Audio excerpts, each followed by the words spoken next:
Hi, it's Double 1975, and today I want to talk to you about exploits and bans. In the background, you're just watching some footage of me undermining.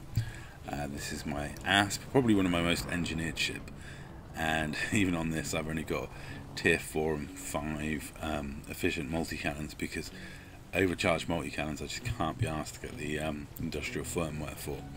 But anyway, what I want to talk to you about is exploits and bans. So basically, Frontier have taken a very harsh stance on the engineer exploit that has recently come to light, where certain players were using an exploit so they could use tier 1 materials to unlock and get lots of rerolls on tier 5 engineered parts. Now, because the engineered parts are a random result, you're limited to how much materials you have, how many rerolls you can get. In my case, I just usually take what I'm given and don't worry about getting god rolls.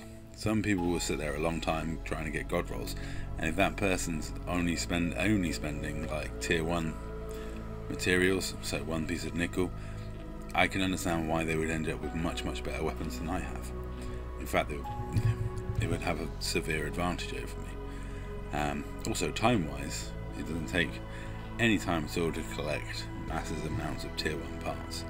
They're incredibly common, you can stock up them very easily.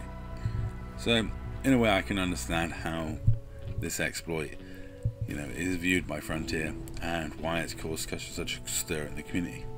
Now, some people have got very angry about the fact that these are the first people to hit with the ban, and I can kind of understand why, because a lot of people considered a lot of the get-rich-quick schemes to be exploits, and Frontier have never taken a harsh stance.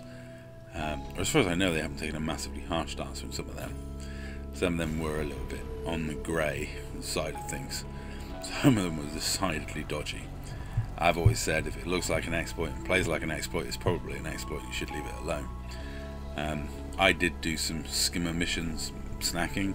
I even did a video about it, saying how I did a bit of it, but not very much, because it did feel wrong. It felt like it was cheesy and redundant. I did do some Rubigo runs, but I wasn't one of those people who sold the slaves back and then brought fresh slaves in the bubble. I did it a more legitimate way, just using my cargo hold and taking the max. So I didn't make as much money as some people, but obviously, some people sold back the slaves so they could max out the number of missions they could take, and then they would buy fresh slaves in the bubble and cart them around to delivery locations. Now, some of these money-making, get-rich-quick things that have come to lead are very clearly exploits.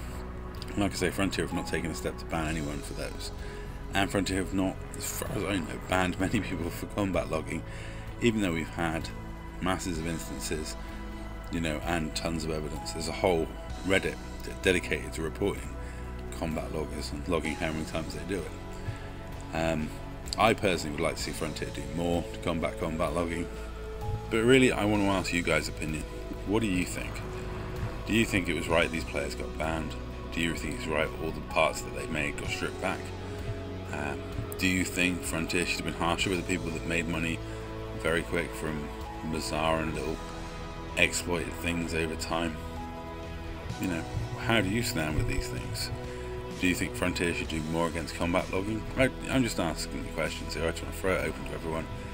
I want to see what's going on out there, because to be honest, this one completely caught me by surprise. I wasn't even aware there was this exploit.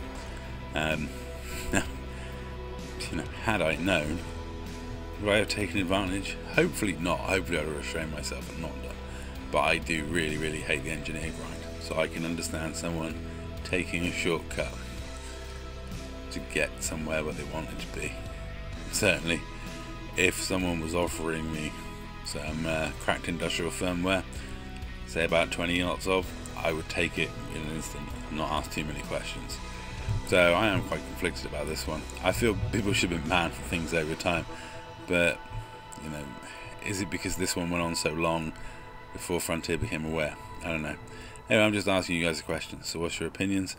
And that's all, and thank you very much for watching.